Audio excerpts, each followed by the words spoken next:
대체적으로 이 논문의 샘플이 좀 작고 그리고 엄밀한 비교 대조군을 선정하지 않은 경우도 많이 있습니다. 그래서 조금 더 대규모, 좀 질이 좋은 그런 논문들이 더 많이 나왔으면 좋겠다는 것이 제 바람이고요.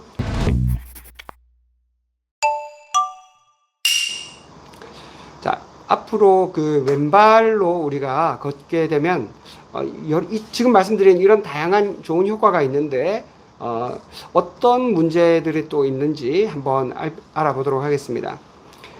제가 앞서 말씀드린 그런 다양한 연구 논문들이 많이 있긴 한데 대체적으로 이 논문의 사이즈가 작아요. 샘플이 좀 작고 그리고 엄밀한 비교 대조군을 선정하지 않은 경우도 많이 있습니다. 그래서 조금 더 대규모 그리고 좀 질이 좋은 그런 논문들이 더 많이 나왔으면 좋겠다는 것이 제 바람이고요. 그리고 어떤 분들은 당뇨가 있으면은 저기 맨발 걷기를 하지 마라 이렇게 얘기하는데 그거는 좀 과한 얘기입니다. 맨발 걷기는 확률적으로 본다면 뭐 고지혈증 약이나 뭐 항생제나 뭐 이런 약보다도 오히려 그 부작용은 훨씬 적습니다. 물론 이제 당뇨가 있는 분들은 조심은 해야 되겠죠. 한번 상처가 나면 아까 당뇨발처럼 그렇게 상처가 심해질 수 있으니까 그런 분들은 이제 좀 조심을 하는 것도 필요합니다. 당뇨가 잘 조절되지 않는 분들이라면 우리가 어싱 슈즈가 있어요. 어싱 슈즈. 완전 맨발하고 똑같진 않지만 그래도 접지 효과를 충분히 누릴 수 있고 발가락 운동도 되고 하는 그 접지 그 신발을 신는 걸 추천드리고요.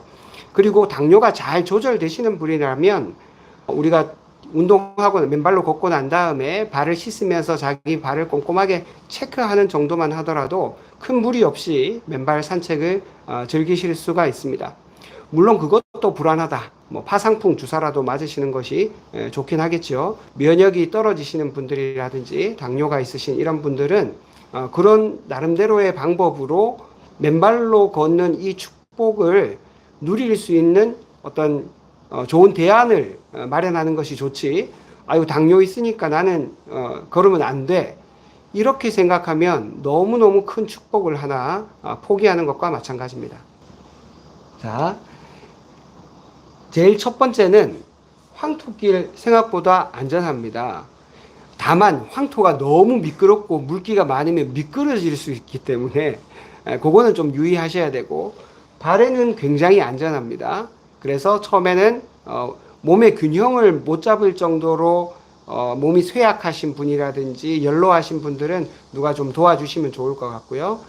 뭐 균형 잡는데 크게 문제가 없다면 처음에는 황토길부터 걸어보시는 것을 추천드립니다. 두 번째는 잔디밭이에요. 요즘같이 비가 많이 온 날은 잔디밭이 정말 좋습니다.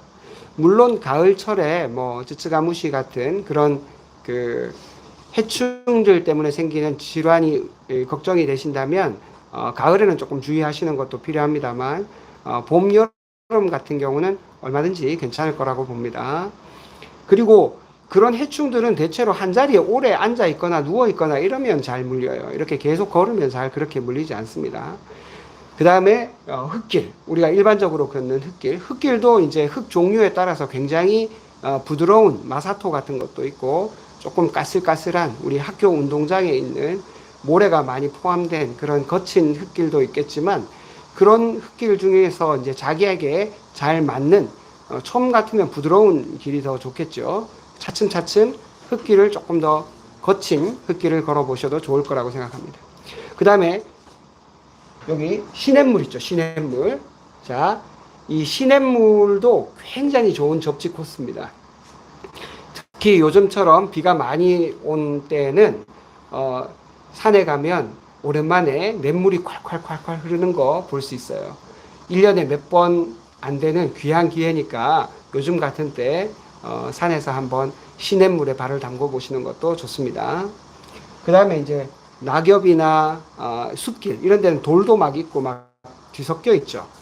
그렇지만 이제 이 정도 하셨다면 숲길도 한번 도전해 볼 만합니다. 그리고 저는 이제 그 맨발로 트레킹도 하거든요. 뭐 그냥 등산할 때도 그냥 맨발로 하기도 합니다.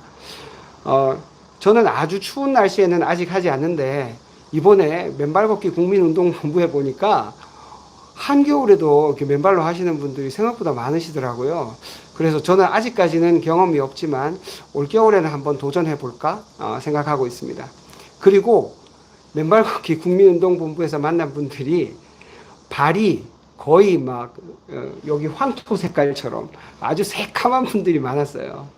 그 암 환자분들도 상당히 많았는데 암 환자분들이 뭐 물론 맨발 걷기만 한 것은 아니겠지만 다양한 치료를 받으면서 또 이 맨발 걷기를 통해 가지고 걷기를 회복하신 분도 많고요.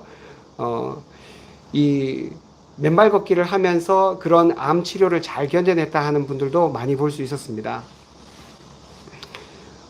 그래서 앞으로 맨발 걷기의 효과를 이제 과학적으로 좀 더 검증할 필요가 있는데 초기에는 이런 거 하면 좋을 것 같아요. 스트레스가 줄어든다. 수면의 질이 좋아진다. 통증이 좋아진다. 왜냐하면 이거는 전부 다 그 자기가 보고하는 형식이거든요. 큰 실험이 아니라 그 환자들이 스스로 맨발 걷기 하고 난 다음에 그 전과 어떻게 달라졌는지를 설문이나 자기 보고 형식으로 평가할 수 있기 때문에 초기에 할 수 있는 좋은 과제라고 생각합니다. 중기 과제로는 이런 거죠. 혈액이 묽게 된다. 저거 아주 큰 스터디가 아니라서 좀 대규모로 이렇게 스터디를 할 필요가 있고요. 그 다음에 조직이 잘 재생이 된다. 이거 너무 좋은 얘기죠. 수술하고 난 다음에 그러면은 얼마나 좋겠습니까? 염증이 감소한다. 이런 그 주제들은 좀 실험실 연구가 필요하고 좀 더 정확한 검증이 필요한 중기 과제라고 생각할 수 있습니다. 우리가 이렇게 산다면 얼마나 좋을까요? 어린 양이랑 사자랑 같은 곳을 바라보면서 이렇게 포근한 풀밭에서 서로 이렇게 사이좋게 지내면 참 좋을 텐데